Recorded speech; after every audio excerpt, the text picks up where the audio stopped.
যে তাকিয়ে আছে সে কি ভাবছে আমি জানি না, আর তার কাছে স্মার্ট ভ্যালু হয়তো নেই। থ্যাংক গড আমি ওখান থেকে এখানে আসতে পেরেছি, কারণ আমি ওখানে তাকাই থাকতাম, কিন্তু আমার কাছে স্মার্ট ভ্যালুটা ছিল।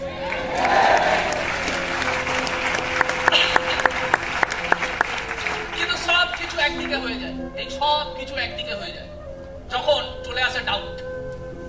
সব কিছু একদিকে যখন চলে আসে ডাউট, সব কিছু ভ্যালুলেস হয়ে যায়, সব সত্যগুলো ঢেকে যায় যখন ডাউট চলে আসে।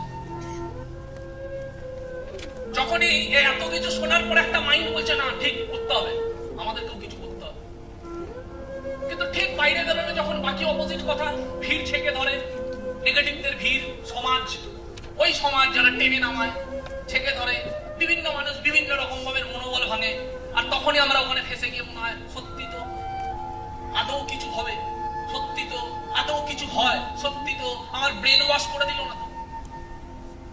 তো তোমার ব্রেন যখন ছিল তো ওয়াশ করে দিয়েছে কি করে ভাই?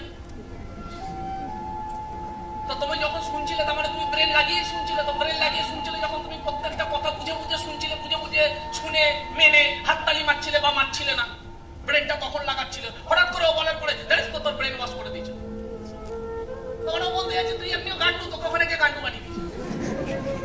হ্যাঁ ঠিক বলেছি, মানে আমার ব্রেন ওয়াশ করে, মানে ও বলছে গান্ডু আর আমরা মানছি হ্যাঁ মনে হয় আমার ব্রেন ওয়াশ করে দিয়েছে, আমি গান্ডু, আমার বুদ্ধি নেই, আমি বুঝি না, আমি ট্রেনিংটা শুনে এসছি আর আমি ওখানে বুঝছি না ঠিক বলছে না ভুল বলছে। ঠিক বলেছে, আমার তো মনে হয় না ব্রেন ওয়াশ। ইনডাইরেক্টলি আমি কি বলছি, আমি গান্ডু, জানিস তো। Is that clear? Yes or no? এই শুনে এখান থেকে শুনে কেউ একজন মানে না যে ভাই আমি বুঝেছি, আমি ট্রেনিংটা নিয়েছি, আমি বুঝেছি। ওই ছেলেরাই 5 বছর পরে হোক, 7 বছর পরে হোক, 8 বছর পরে হোক, যাদা সে যাদা 9 বছর 10 বছর পরে হোক, ওর সামনে যখন গাড়ি নিয়ে দাঁড়াবে তখন বলবে ভাই তুই যে বলছিলি হয় না। আর আমরা কি আর ট্রেনিং শুনেছি? আমাকে তো ওই নান্টু যা বলেছে তাই শুনেছি, আমি কি আর জানি? এখন দোষ কার? Nantu. Is that clear? Yes or no? Successful মানুষদের সামনে কেউ পাঙ্গা নেয় না। তুমি করে দেখাও সব সত্যি, তুমি করে দেখাতে পারবে না সব মিথ্যে। আওয়াজ পাচ্ছি না? হ্যাঁ কি না? করে দেখাও সব সত্যি। তোমার কি মনে হয় আজ থেকে যখন শুরুর আগে 15 বছর আগে যখন শুরু করেছিলাম, first year, second year, third year smart ভ্যালুতে, তখন যত লোক এসে যেই আসতো সে একদম কনফিডেন্সে নেগেটিভ। প্রথম বছর তো অনেকে দিয়েছে, সেকেন্ড বছর যারা কিছু বলতো না তারাও দিয়েছে, থার্ড ইয়ার অব্দি যখন 3 বছর হয়ে গেছে স্মার্ট ভ্যালুতে আমার কিছু হয়নি, তখন আরোই যারা দূর কিনারা অব্দি ছিল না তারাও এসে বলছে, তারা সব কনফিডেন্স পেয়ে গেছে এ তো ক্যারেন্টার হবে না, খবর হলে এতক্ষণ হয়ে যেত না। আওয়াজ পাচ্ছি না? হ্যাঁ কি না? তোমার ফেলিয়ারের টাইম যত বাড়বে লোক আরো কনফিডেন্সের সাথে আরে হয় না রে,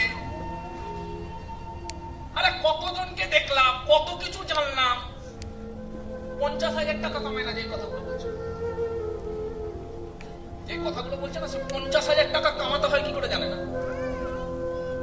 আর সে এসে যাকেই কথাগুলো বলছে সে 5 কোটি টাকার গাড়ির স্বপ্ন নিয়ে যাচ্ছি স্টার্ট করেছে। তুলনাই নেই ভাই, তুলনাই নেই। কিন্তু যে 5 কোটি টাকার গাড়ি চড়ার স্বপ্ন নেয়, যে 5 কোটি টাকার ফ্ল্যাটে থাকার স্বপ্ন দেখে, যে প্রতি বছর 5টা ফরেন ট্যুর ঘোরার স্বপ্ন দেখে, সে সারা 50,000 টাকা কামাতে পারে না যে তার নেগেটিভ চিৎপাত হয়ে যায়।